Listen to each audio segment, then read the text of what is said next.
Okay. မင်းနာမည်ပါလေ အမျိုးဆက်ပါနဲ့ အဖေနေမင်း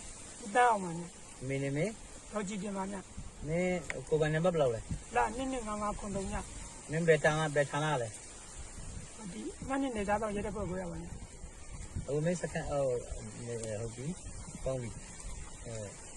တော့မင်းပြော 你到来吧，可能。 မင်းနာမည်ဆိုလိုက် 哦， အဖေနေမင်း 我跟你吧，可能。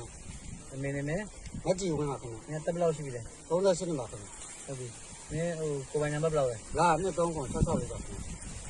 ဘယ်စကမှနေရလဲ ဘယ်စကန်လဲ 那家到你这回呀，你澳新工工嘛，你吧，可能。 ဟုတ်ကဲ့ 哦，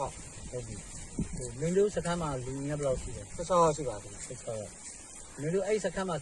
မင်းတို့အသုံးပြုတဲ့လက်နက်တွေတနက်တွေဘာတွေရှိလဲ 几个的也来的， ဒီတလေးလေးရှိရလား 哦，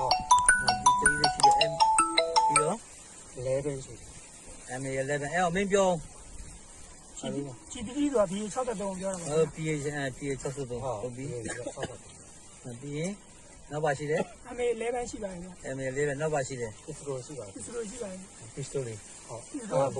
也，可能。 ဟုတ်ပြီမင်းတို့က